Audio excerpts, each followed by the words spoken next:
Yeah, they're just, they're playing at a really high level right now. You just have to give them all the credit. They're playing a really good game. With the goaltending that they have, any breakdowns or he's putting out those fires. And we just couldn't get the first goal. We just couldn't do it all series, and that plays right into their hands. They have, especially their top four defensemen are big and heavy, and they do a good job of just clearing pucks and throwing them out of the zone, and we just like I said, I really felt like in any of these games, probably outside the first one, games 2 through 4, if we just could have found a way to get that first goal, could be a different series, but we didn't, and you just got to give them so much credit. They're playing unbelievable right now. Go back to Ken Weeb for a follow-up. Go ahead, Weaver. Like, how would you describe the impact of losing Mark Scheifele to that 4-game suspension? You can't. He's a top 10 player in the NHL. I'm not saying that it's gonna just we would win the series, in 5 games because he was in the lineup, but it just changes our team. It makes he makes me better.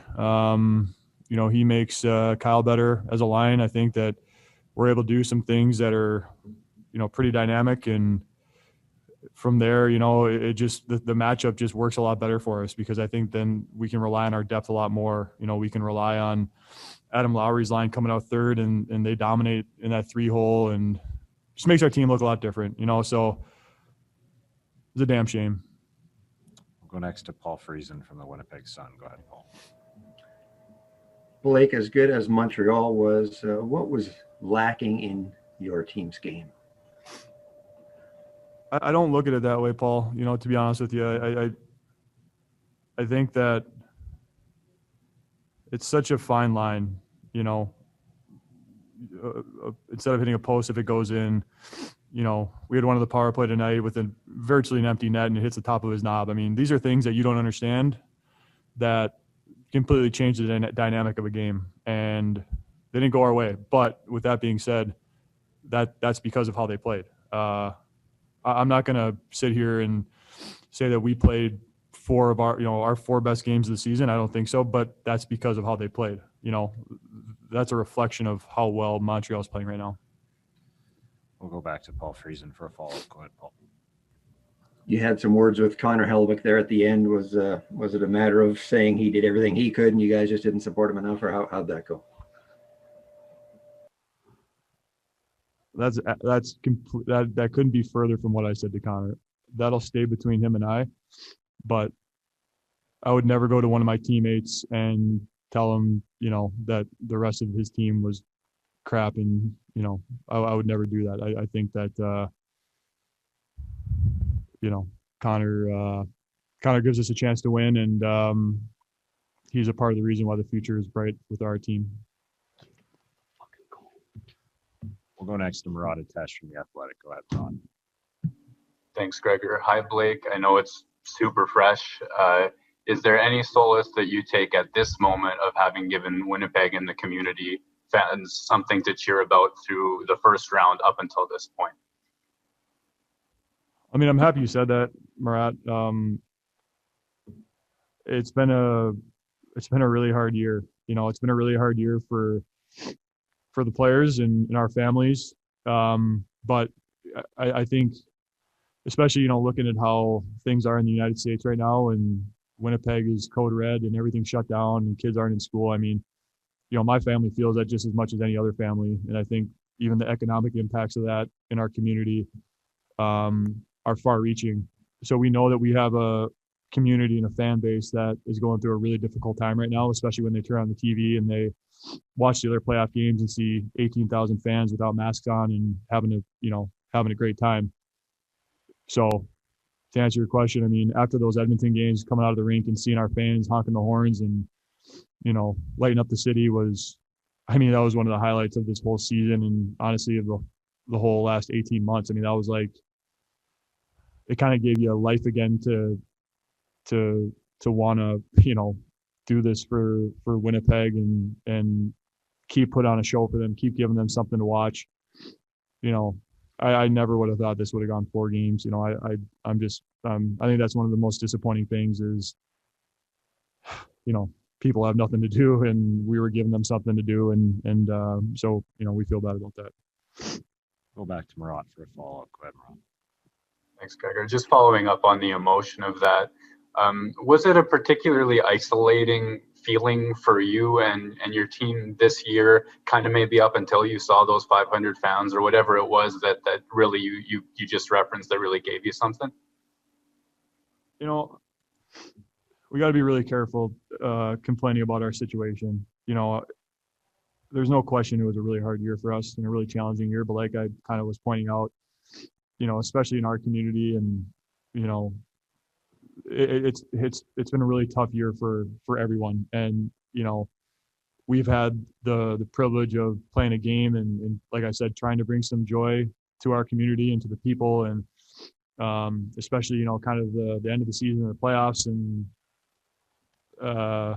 so I can't even remember what your question was, but, I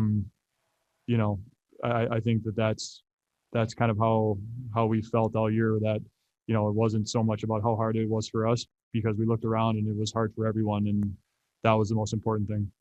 Thanks very much, Blake. How would you describe the impact of the loss of Mark Scheifele in Game 1 to the series?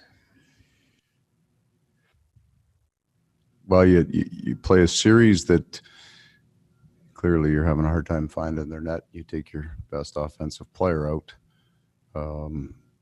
And just as importantly, what it leaves you with then is the challenge.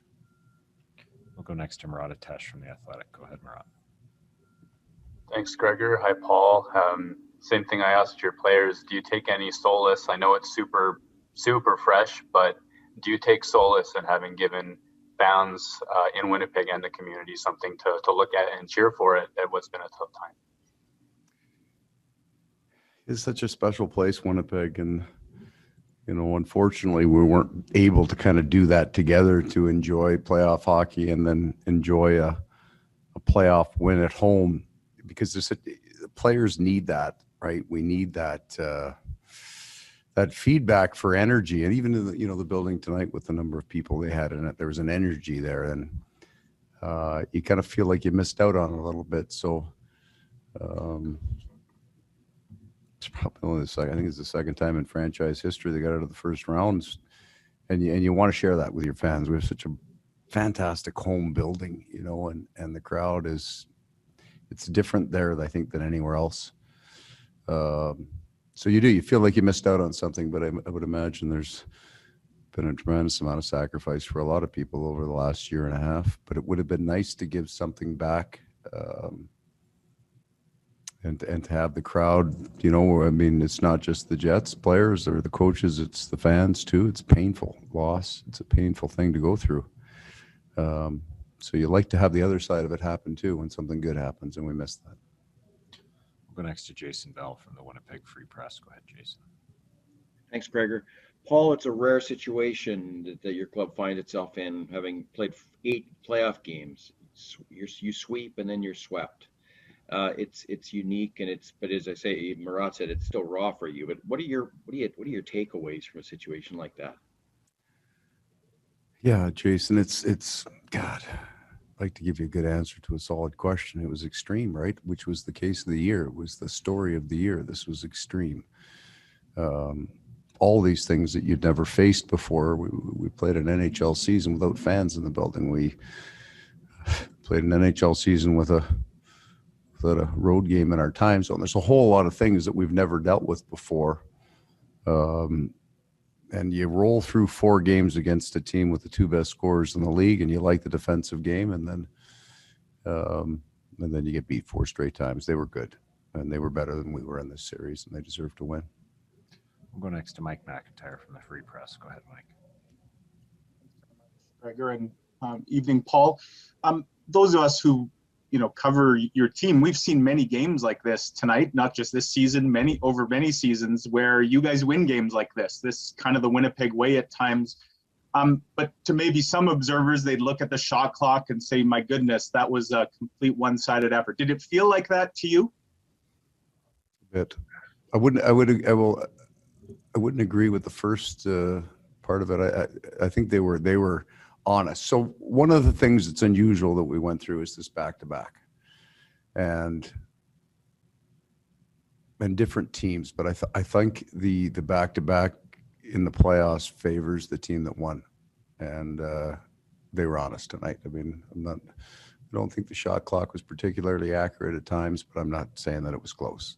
They were better than we were tonight, and you get down 3 like Edmonton did. You lose a game in overtime. They got us to triple overtime. We got it for triple minutes, I guess. But I think you saw a team that had spent what it had to spend and was hanging on in this game tonight. And it wasn't from a lack of character or a lack of will, but we were behind it, and that was obvious in the game. But I don't think at all with our team. I mean, it's a good team, and it's going to get better. Like it's just coming into its prime. So I don't feel that we saw this game happen very much at all in recent memory. Go next to Sean Reynolds from Sportsnet. Go ahead, Sean. Paul, I think about talking with you throughout the year or in situations like this, and whenever you talked about the Montreal Canadiens, it seemed clear to me that there was a real deep respect for that team from you and how they played in the style. And you seem to recognize the danger of that style. Is what we saw in this series exactly what you knew they were capable of? And I remember at the beginning of the series, you talked about them, whichever team got to their identity first was going to succeed. Is this a case that they got to theirs and you didn't get to yours? So I would agree with that completely, that in this, they were as good as I've seen them be in the game that they played. And it started 3 games into the last 3 games of the Toronto series. You're watching it and I know there's all the consternation from Toronto that they didn't win that. But when you're watching those last 3 games, you know that they're getting to where they need to get to. And then they had the addition of their goalie, right? Carey Price got to that elite level that he's at. That combination. And then in truth, that combination versus us in terms of style is a big challenge for us, right? So they're not looking to trade at all. And in doing so, they created their forecheck very, very quick on our D. And that was a place that we struggled with clearly. And then they would have those top 4 guys minus tonight that made it very difficult to get to the net. So it was a tough match. Which I still think we had a chance to win, but I think it would have been difficult. Lost Mark. That was a difficult problem. We'll go next to Carter Brooks from Game On. Go ahead, Carter. Hey, Coach. We've seen a significant season of growth from Logan Stanley. Can you touch on how you saw him develop as a player, not only the season, but again the postseason, and then with reference to tonight's game? Yeah. So Logan is this kind of interesting first round pick that's unlike what we had gone through over 3 or 4 years when we drafted these young guys. They played forward for us and off they went. But he developed in the minors. He got better there. The pause was good for him in that it gave him a chance to almost catch up to his body, if you will. I mean, a man that size, it takes them a while to get the agility and the conditioning and all those things to drive that big body.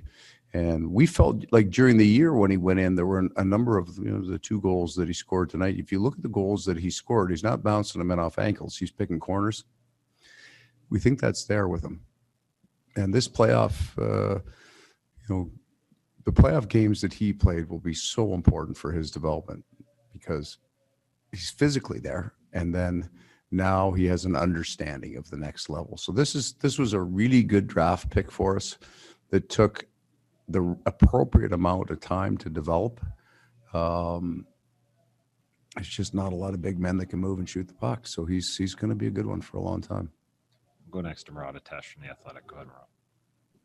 Thanks, Gregor. Hi, Paul. I wanted to ask an on-ice question as well. I mean, I saw a stat go around from one of the publicly made expected goal sites saying this was one of the most lopsided series ever.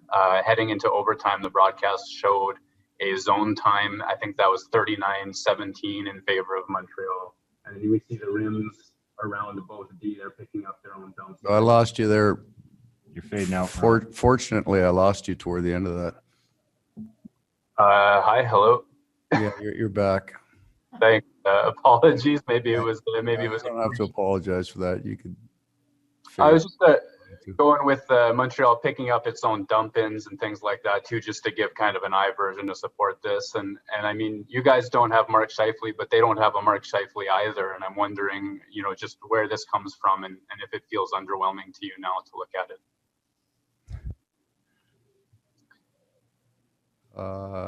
Sure. Final question to Guillaume Lafrancois from La Presse. Go ahead, Guillaume. Hi, Paul. In Mark's absence, were you hoping that Pierre-Luc would maybe take a bigger step to fill? I know those are big shoes to fill, but were you expecting maybe a little more during the series? I think part of the growth of this young man, this year will be his most important year to get him to the next level, and I got lots of confidence he's going to get there. Thanks very much, Coach. What did you see as the difference in this series with the Canadiens? Well, obviously they got out to a good start in game 1 and 2, and they're a good hockey team. They played well. They played a good playoff style, and good goaltender back there. Go next to Carter Brooks from Game On. Go ahead, Carter. Hey, Logan. What would you say is your biggest takeaway from this first season with the Winnipeg Jets? I'll have to think on it for a few days. This stings right now. I haven't really thought about it, but my goal is to make the team this year and play for the Winnipeg Jets. So we'll go next to Mike McIntyre from the Winnipeg Free Press. Go ahead, Mike. Thanks, Logan. Is there a bittersweet element to this for you, and you have such a memorable night for yourself personally, 2 goals, but it obviously comes with a heartbreaking loss? Yeah, I think it's all bitter right now. It's the playoffs. Doesn't matter who scores. You win as a team and you lose as a team. So I'm glad I got a couple by him to try and help the team. But at the end of the day, we lost as a team, so it stings right now.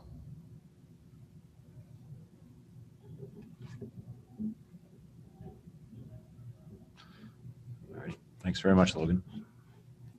Adam, what did you see as a difference in the series? Just execution. I think, little details in the game. They were better than us in a lot of areas, and that's the difference. So,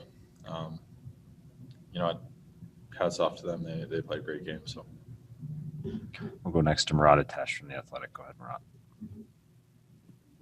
Thanks, Gregor. Hi, Adam. I know it's super fresh, but do you take any solace in this moment, having given Winnipeg, the community, Jets fans, something positive to be looking at throughout that first round and up until today?